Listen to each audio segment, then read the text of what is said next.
Good morning students. I hope सभी ने chapter 3 तक SW कर लिया होगा। जिसने अभी तक नहीं किया है वो भी जल्दी पूरा करे और चेक करवा दें। तो आज हम चैप्टर 4 आदिवासी दिकू और एक स्वर्ण युग की कल्पना इसको स्टार्ट करेंगे।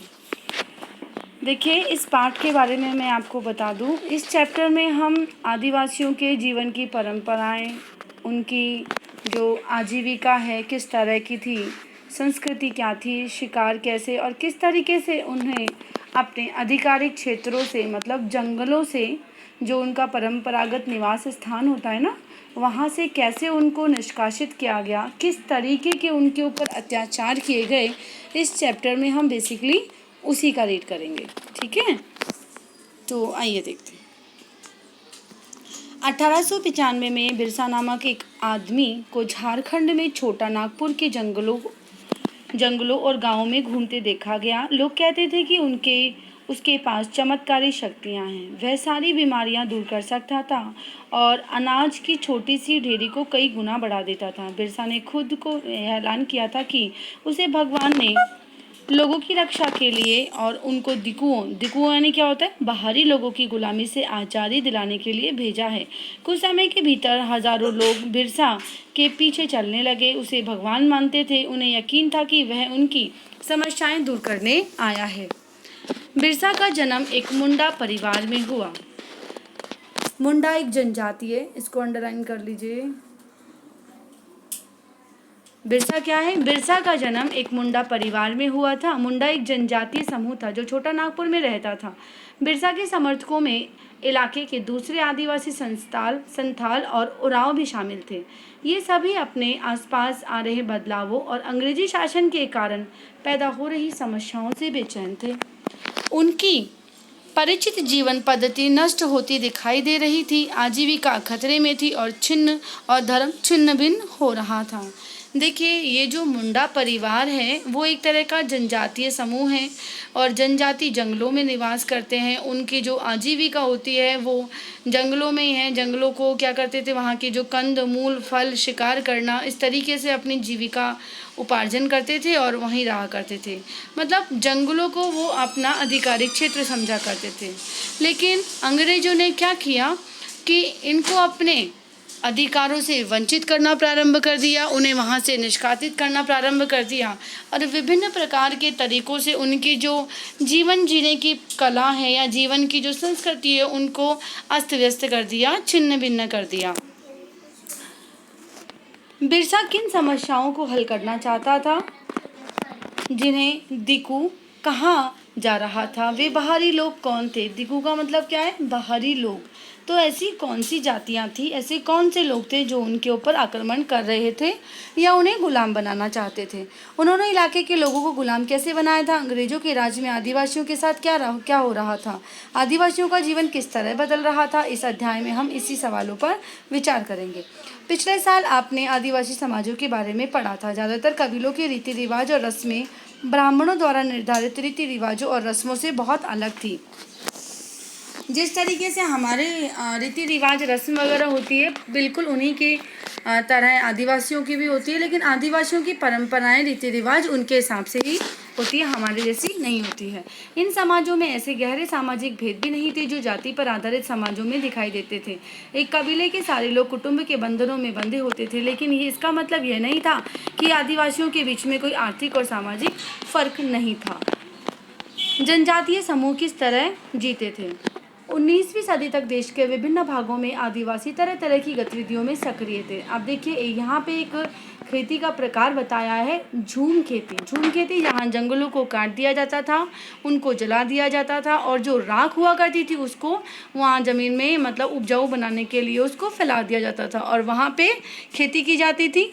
और मतलब जो दाने होते हैं अनाजों के, वो बिखेर दिए जाते थे और अपने आप वो खेती जब फसल बन जाती उसको काट लिया जाता था और काटने के बाद में उसको उस क्षेत्र को छोड़ दिया जाता और अन्य किसी दूसरे स्थान पर चले जाया करते थे आदिवासी। तो इस तरह की जो खेती होती है उसको हम कहते हैं झूम खेती। उनमें से कुछ समुदाय झूम खेती करते थे। झूम खेती तुंगुमंतु खेती को कहा जाता है। घुमंतु मतलब घूम घूम कर की जाने वाली खेती। इस तरह की खेती अधिकांशतः जंगलों में छोटे छोटे भूखंडों पर की जाती थी। ये लोग जमीन तक धूप लाने के लिए पेड़ों के ऊपरी हिस्से को काट देते थे और जमीन पर उगी घास फूस जलाकर साफ कर देते थे। इसके बाद घास फूस के जलने पर पैदा हुई राख को खाली जमीन पर छिड़क देते थे। इस राख में पोटाश होती है जिससे वो मिट्टी उपजाऊ हो जाती थी। वे कुल्हाड़ों से पेड़ों को काटते थे और कुदालों से जमीन की ऊपरी सतह को खुरच देते थे। वे खेतों को जोतने और बीज रोपने की बजाय उन्हें खेत में बिखेर देते थे। जब एक बार फसल तैयार हो जाती थी तो उसे काटकर वे दूसरी जगह चल पड़ते थे जहाँ से उन्होंने अभी फसल काटी थी। वह जगह कई साल तक परती पड़ी रहती थी। परती पड़ी रहने का मतलब होता है उस भूमि को ऐसे कि ऐसे छोड़कर, मतलब उसमें किसी को, मतलब वो वापस से खेती नहीं करते थे, उसको ऐसे ही छोड़कर चले जाया करते थे। घुमंतु किसान मुख्य रूप से पूर्वोत्तर और मध्य भारत के पर्वतीय और जंगली पट्टियों में ही रहा करते थे। पूर्वोत्तर मतलब जो हिमालय का क्षेत्र आता है ना, ऊपर का हिमालय, और उत्तर और पूर्वोत्तर, उन दोनों की जो बीच का जो क्षेत्र है ना, पूर्वोत्तर, और मध्य भारत में पर्वतीय और जंगली पट्टियों में रहा करते थे। इन आदिवासी समुदायों की जिंदगी जंगलों में वे रोक टोक, आवाजाही और फसल उगाने के लिए जमीन और जंगलों के इस्तेमाल पर आधारित थी। वे केवल इसी तरीके से घुमंतु खेती कर सकते थे, मतलब उनको रोकने टोकने वाला वहाँ कोई नहीं था। कुछ शिकारी और संग्राहक भी थे। शिकारी बहुत सारे इलाकों में आदिवासी समूह पशुओं का शिकार करके और वन्य उत्पाद को इकट्ठा करके अपना काम चलाते थे। वे जंगलों को अपनी जिंदगी के लिए बहुत ज़रूरी मानते थे। उड़ीसा के जंगलों में रहने वाला खोंड समुदाय इसी तरह का एक समुदाय है। उड़ीसा के जंगलों में रहने वाला खोंड समुदाय, एक हो गया मुंडा बिरसा ना, जो जिस जाति का बिरसा था। एक तो हो गई मुंडा जनजाति और दूसरी हो गई खोंड। वो कहाँ की थी? उड़ीसा की। इस समुदाय के लोग टोलियां बनाकर शिकार पर निकलते थे और जो हाथ लगता था उसे आपस में बांट लेते थे। वे जंगलों में मिले फल और जड़ें खाते थे। खाना पकाने के लिए वे साल और महुआ के बीजों का तेल इस्तेमाल करते थे और इलाज के लिए वे बहुत सारी जंगली जड़ी बूटियों का इस्तेमाल करते थे और जंगलों से इकट्ठा हुई चीज़ों को स्थानीय बाज़ारों में बेच देते थे, जैसे गोंद वगैरह होता है ना, वो सब चीज़ें। जंगलों से इकट्ठा हुई चीज़ों को वो स्थानीय बाज़ारों में बेच देते थे। जब भी स्थानीय बुनकरों और चमड़ा कारीगरों को कपड़े और चमड़े की रंगाई के लिए कुसुम और पलाश का ये पौधे का नाम है, जिनके फूल आते हैं, फूलों की ज़रूरत होती थी, वे खोंड समुदाय के लोगों से ही कहते थे। इससे पहले वाले चैप्टर में मैंने आप एक और पढ़ाया था, वो था नील भी पौधा था जिसको रंगाई में काम में लेते थे। और इसी तरीके से ये पलाश है, इसके फूलों को भी हम रंगों में ही रंगने के काम आता है। फूलों की ज़रूरत होती थी, वे खोंड जाति के समुदाय के लोगों को बोल दिया करते थे। इन समुदायों को चावल और अन्य अनाज कहाँ से मिलते थे, क्योंकि वो तो खेती तो करते नहीं थे, वो तो क्या करते थे, शिकार क्या करते थे। कई बार दो चीज़ों की अदला बदली से भी काम चल जाता था। वे अपनी कीमती वन उत्पादों के बदले ज़रूरत की चीज़ें ले लेते थे। कई बार उन्हें ज़रूरी चीज़ें खरीदने के लिए अपने मुट्ठी भर आमदनी का सहारा लेना पड़ता था। उनमें से कई लोग आसपास के गांवों में नौकरी भी करते थे। कोई बोझा ढोता था तो कोई सड़क निर्माण कार्य में नौकरी करता था। कई आदिवासी खेत मजदूर थे। जब वन उत्पाद कम पड़ जाते तो आदिवासियों को मजबूरी के लिए ज़्यादा भटकना पड़ता था। लेकिन उनमें से बहुत सारे समुदाय जैसे मध्य भारत के बेगा औरों के लिए काम करने से कतराते थे। बेगा खुद को जंगल की संतान मानते थे, जो केवल जंगल की उपज पर ही जिंदा रह सकते थे। कौन सी जाति? बेगा क्या मानते थे कि हम तो जो किसकी संतान है? जंगलों की संतान है, और जंगल में जो भी होती है ना खाद्य सामग्री या जंगलों में जो भी उपज होती है उन्हीं पर अपने जीवन को आश्रित मानते थे। वो दूसरों के यहाँ पे मजदूरी नहीं किया करते थे। जो चीज़ें आसपास पैदा नहीं होती थी उन्हें हासिल करने के लिए आदिवासियों को खरीद फरोख्त, मतलब खरीदना और बेचना, ठीक है, फरोख्त का मतलब होता है बेचना, भी करना पड़ता था। इसकी वजह से वे कभी कभी व्यापारियों और महाजनों पर आश्रित हो जाते थे।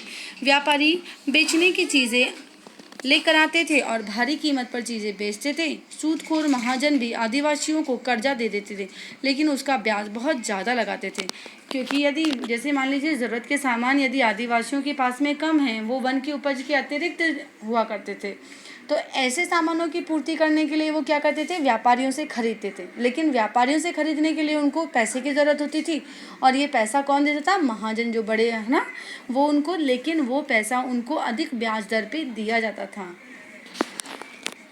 महाजनों और व्यापारियों को बाहरी शैतान और अपनी सारी मुसीबतों की जड़ मानने लगे थे।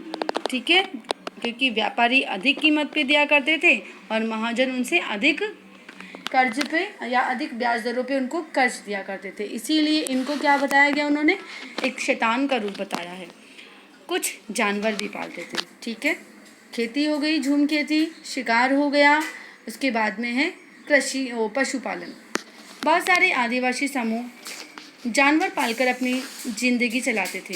वे चरवाहे थे जो मौसम के हिसाब से मवेशियों या भेड़ों के रेवड़ लेकर यहाँ से वहाँ जाते रहते थे।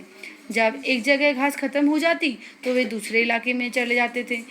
पंजाब के पहाड़ों में रहने वाले वन, गुज्जर और आंध्र प्रदेश के लबाड़िया आदि समुदाय गाय भैंस के झुंड पालते थे। कुल्लू की गद्दी समुदाय के लोग गडरिये थे और कश्मीर के बकरवाल, ये सब बहुत मोस्ट है। पंजाब की पहाड़ों में कौन, गुज्जर, आंध्र प्रदेश के लबाड़िये और कुल्लू के गद्दी समुदाय और कश्मीर के बकरवाल बकरियां पालते थे। अगले इतिहास की पाठ्य पुस्तक में इनकी जानकारी हम विस्तृत रूप से पढ़ेंगे। देखिए यहाँ पे एक महिला को बताया गया है, ये देखिए, ईंधन की लकड़ी ले जाती हुई संथाल की लड़की। संथाल एक आदिवासी समूह वो थी। शिकार का वक्त, बुआई का वक्त और नए खेतों में जाने का वक्त। इसको बहुत ध्यान से रीड कर लीजिएगा, मैंने पूरा चैप्टर आपको भेज दिया है। ठीक है, अब आ जाइए, कुछ लोग एक जगह खेती करते थे। 19वीं सदी से पहले ही बहुत सारे जनजातीय कबीले एक जगह टिक कर खेती करने लगे थे। थक बार में मतलब अपने लिए खेती का स्थान निकाले तो मेहनत भी अधिक लगती थी, इससे अच्छा है एक ही जगह पे खेती की जाए। इसीलिए उन्होंने क्या किया, बार बार जगह बदलने के बजाय साल दर साल एक ही खेती करते थे। वे हलों का इस्तेमाल करने लगे थे और धीरे धीरे उन्हें ज़मीन पर अधिकार भी मिलते जा रहे थे। बहुत सारे समुदायों में छोटा नागपुर के मुंडाओं की तरह ज़मीन पूरे कबीले की संपत्ति होती थी। कुछ के सभी सदस्यों को उन मूल निवासियों का वंशज माना जाता था जिन्होंने सबसे पहले आकर ज़मीन को साफ किया था। लिहाजा ज़मीन पर सभी का बराबर हक होता था। फिर भी अक्सर ऐसा होता था कि कुल के कुछ लोग औरों से ज़्यादा ताकत जुटा लेते थे। कुछ मुखिया बन जाते थे और कुछ बाकी उसके अनुयायी, मतलब उनका अनुगमन करने वाले बन जाते थे। कुछ गुरु बन जाते थे और कुछ चेले बन जाते थे। जो ताकतवर होते थे वे खुद खेती करने की बजाय अक्सर अपनी ज़मीन बटाई पर दे देते थे। ब्रिटिश अफसरों को गोंड और संथाल जनजाति जैसे एक जगह ठहर कर रहने वाले आदिवासी समूह शिकारी, संग्राहक या घुमंतू खेती करने वालों के मुकाबले ज़्यादा सभ्य दिखाई देते थे। ठीक है, तो ब्रिटिश अफसरों की नज़रों में ये गोंड और संथाल जो जनजाति के लोग जो एक जगह टिक कर खेती करते थे वो ज़्यादा अच्छे या सभ्य लगा करते थे, बजाय घूम घूम कर जीवन यापन करने वाले, शिकार करने वालों के अकॉर्डिंग। जंगलों में रहने वालों को जंगली और बर्बर माना जाता था। अंग्रेजों को लगता था कि उन्हें स्थायी रूप से एक जगह बसाना और सभ्य बनाना बहुत ज़रूरी है। इसके लिए उन्होंने प्रयास किया, औपनिवेशिक शासन से आदिवासियों के जीवन पर क्या असर पड़े।